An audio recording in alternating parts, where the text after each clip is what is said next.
நீங்கள் கேட்கவிருப்பது பிரதாப முதலியார் சரித்திரம். எழுதியவர் மாயூரம் வேதநாயகம் பிள்ளை. ஒலி வடிவில் உங்களுக்கு வழங்குவது கேரவன் எம். அருணாச்சலம். முன்னுரை. தமிழின் முதல் நாவல். ஒரு சின்ன பிரசங்கம். எழுதுகிறார் ஞானக்கூத்தன். இந்த தேசம் இங்கிலீஷ் துரைத்தனத்தார் சுவாதீனமாகி சில காலத்திற்குப் பின்பு சத்தியபுரி என்னும் ஊரிலே தொண்டைமண்டல முதலிமார் குலத்திலே நான் பிறந்தேன் என்று தொடங்குகிறது மாயூரம் ச. வேதநாயகம் பிள்ளை எழுதிய பிரதாப முதலியார் சரித்திரம். இந்த முதல் வாக்கியத்தில் 3 செய்திகள் தரப்பட்டுள்ளன. முதலாவது, தேசம் பிரிட்டிஷ் ஆட்சிக்கு வந்துவிட்டதென்ற செய்தி. பிள்ளை குறிப்பிடும் காலம் எது, எந்த ஆண்டு? அடுத்த வாக்கியத்தில் இந்த தேசத்தை ஆண்ட நவாபுகள் என்கிறார். நவாபுகளின் ஆட்சிக் காலத்தை ஆண்ட என்று கடந்த காலத்தில் பிள்ளை குறிப்பிடுகிறார். பிரதாப முதலியார் சரித்திரத்தை பிள்ளை வெளியிட்ட ஆண்டு 1879. கதாநாயகர் தனது பாட்டனார் எப்படி நவாபுகள் ஆட்சியில் திவான் பதவி பெற்றார் என்று விவரிக்கிறார். இங்கு நவாபுகள் என்று பன்மையில் குறிப்பிட்டிருப்பதால் ஒன்றுக்கு மேற்பட்ட நவாபுகள் என்று கொள்ள வேண்டியிருக்கிறது. பிரதாப முதலியார் தொண்டைமண்டல முதலிமார் குலத்தில் பிறந்ததாக கூறுகிறார். குலம்தான் தொண்டைமண்டல முதலிமாரே தவிர கதாநாயகர் தொண்டை மண்டலத்தில் வாழ்ந்திருக்க வேண்டிய அவசியமில்லை. கதாநாயகரின் பாட்டனார் தஞ்சை மாவட்டத்து குடந்தை, மாயூரம், திருவாரூர் மற்றும் மன்னார்குடியில் வாழ்ந்திருப்பார் போலும். 20-10-1771 மராட்டிய தஞ்சை மன்னர் துல்ஜாஜி, ஆற்காடு நவாப் மற்றும் கிழக்கிந்திய கம்பெனிகளுக்கு இடையே நடந்த ஒப்பந்தப்படி மாயூரம், கும்பகோணம் இவற்றில் சில பகுதிகளை நவாபுக்கு 2 ஆண்டுகளுக்கு தன் உரிமையை விட்டுக் கொடுத்தார் துல்ஜாஜி. மராட்டிய மன்னரிடமிருந்து இப்பகுதியின் ஆட்சி நவாபின் கைக்கு மாறியது.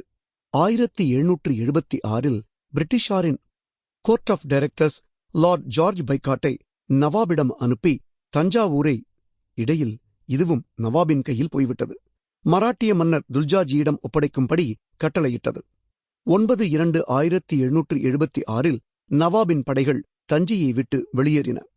22/1/1779 Thanjavur resident Alexander McLeod Mannargudi, Thiruvedi ஜில்லாக்களை கம்பெனிக்கு தரும்படி கேட்டார். கம்பெனிக்கு தர வேண்டிய கஸ்டமரி கான்ட்ரிபியூஷனுக்கு பதிலாக இந்த உரிமையை மெக்லியாட் கேட்டார். 1797 மாயூரம், மன்னார்குடி இரண்டையும் கிழக்கிந்திய கம்பெனி எடுத்துக்கொண்டு விட்டது. 25/10/1779 தஞ்சாவூரும் பிரிட்டிஷார் கைக்கு வந்துவிட்டது. 1800 பிரிட்டிஷார் நீதித்துறையை வரன்முறை செய்து ஜில்லா கோர்ட்டுகளை நியமித்தது.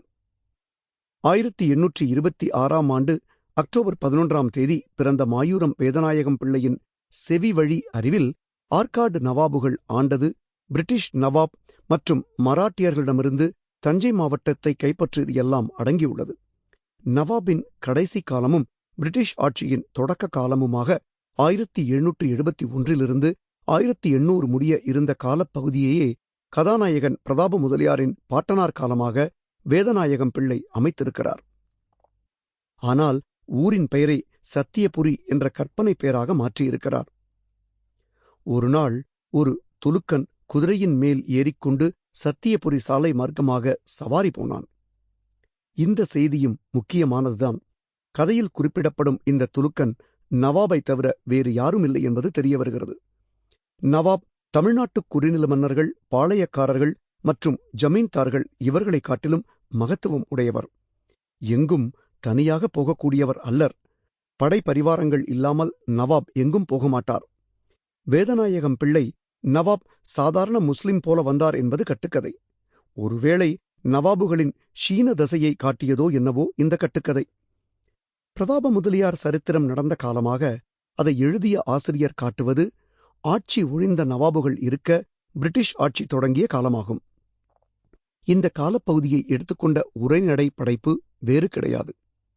வேதநாயகம் பிள்ளை, கிளிப்பிள்ளை இந்த 2 காலப்பகுதிகளில் நிகழ்ந்த சில மாற்றங்களை நுட்பமாக காட்டுகிறார். உதாரணமாக, கதாநாயகரின் பாட்டனாரின் உத்தியோகம் கிடைத்தது பற்றி. சாதாரண முஸ்லிம் போல குதிரை சவாரி செய்து வந்த nawab Sample complete. Ready to continue?